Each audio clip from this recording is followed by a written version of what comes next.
Mbega amakuru ababaje, mbega ibibereye hano mu karere ka Kicukiro mu murenge wa Masaka, ni ukuri ibihabereye ni inkuru mbi cyane, aho umugabo yishe umugore we urupfu ruteye agahinda, urupfu rw'agashinyaguro. Uraza rero kugenda ubyumva uko abaturage bagiye batangaza n'uburyo yaba yamwishemo, n'icyo abaturage kuri ubu ngubu barimo barasaba cyazakorerwa uyu mugabo wakoze aya mahano. Byinshi rero urimo uragenda wibaza nibyo tuje kugenda tubasobanurira mu makuru yacu y'uyu munsi.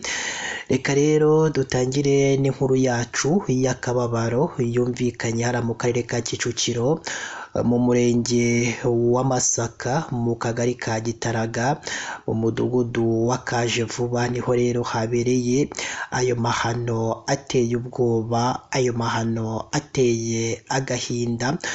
Ni umugabo rero wari uzwi ku kazina ka Kotapine, wajyaga utwara abantu n'ibintu ku magare nyine, bariya bazwi ku izina ry'abanyonzi. Niwe wishe umugore wiwe w'imyaka 28.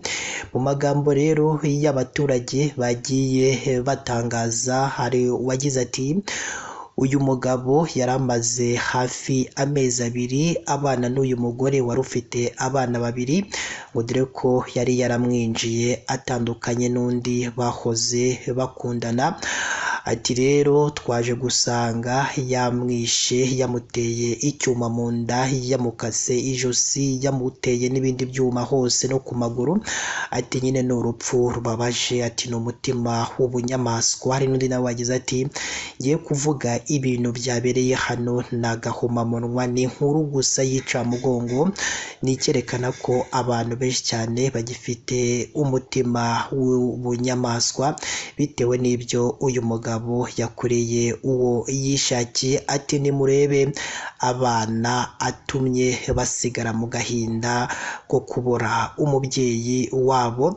Hari rero icyo bano baturage barimo barasaba inzego zigiye zitandukanye, haba ari iz'ubuyobozi ndetse n'inzego z'umutekano, bose bahurizayo bavuga ko uyu mugabo agomba gushakishwa paka abonetse, kandi yazaboneka bakamuhana byihanukire kandi bakanamuzana mu baturage ngo bagenda bamutembereza, maze abaturage nabo bakamwicira nk'ibyo yakoreye nyakwigendera. Ati kuko n'ubundi kumujyana kumufunga ibyo ngibyo ntacyo bivuze, kuko n'ubundi najya gufungwa n'ubundi azakomeza kurya, kandi uyu nyakwigendera we ntabwo azakomeza kurya, ahubwo yazaba yabuze ubuzima. Ati rero ngo nabo icyo bifuza ni uko uyu mugabo yaza nawe bakamwicisha amabuye, urupfu nyine nk'uko undi nawe yamwishe. Ati kuko nawe yamwishe urupfu rw'agashinyaguro, urupfu rubabaje cyane.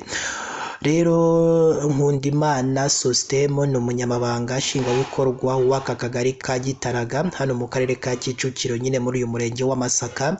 Ubwo rero yaganiraga n'itangazamakuru yahise akoranya abo baturanye, nyine babajya bakora inama, bazavuga ko baba bagomba gutangira amakuru ku gihe mu miryango ibana mu makimbirane. Ikindi kandi ngo bakareba mu isibo yabo umuntu waje kuharara utamenyerewe, bakamubaza imyirondoro yiwe, ndetse bakaza no kubibwira inzego z'akagari ndetse n'iz'umudugudu.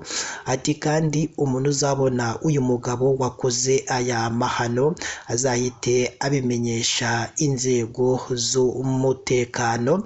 Rero uyu mugabo wakoze aya mahano wishe umugore wiwe yitwaga Manireba, yari afite imyaka 27 y'amavuko, mu gihe umugore wiwe yitwaga Nyirandikubwimana Devota, yari afite imyaka 28 y'amavuko.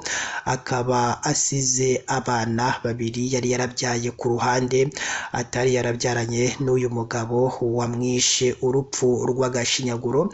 Byinshi rero tuzagenda tumenya byerekeranye n'iyo nkuru, tuzagenda tubigarukaho mu makuru yacu tugenda tubagezaho umunsi ku munsi. Mureke rero dusoreze hano n'iyo nkuru y'akababaro, n'iyo nkuru y'agahinda, kandi tunifurize uyu muryango cyangwa uyu nyakwigendera kugira iruhuko ridashira, ariko nyine tunamagana ubugizi bwa nabi nk'ubwakorewe uyu nyakwigendera, nk'ibyo nyine uyu mugabo yakoreye uyu mugore wiwe, kandi ko agomba guhanwa n'amategeko, kuko natwe polisi yacu cyangwa izindi nzego z'umutekano turazizi ko byanze bikunze azafatwa ubundi agashyikirizwa ubutabera nabwo bugakora akazi kabwo. Reka ngushimire rero wowe udahwema gukurikira amakuru ndetse n'ibiganiro tugenda dutambutsa umunsi ku munsi. Reba munsi y'iyo nkuru maze uduhe igitekerezo cyawe, haba ari igishima ibyo dukora, haba ari ikitugira inama y'ibyo tugomba guhindura mu makuru tugenda tubagezaho umunsi ku munsi. Imana yo mu ijuru ikomeze ibane namwe kandi turabakunda.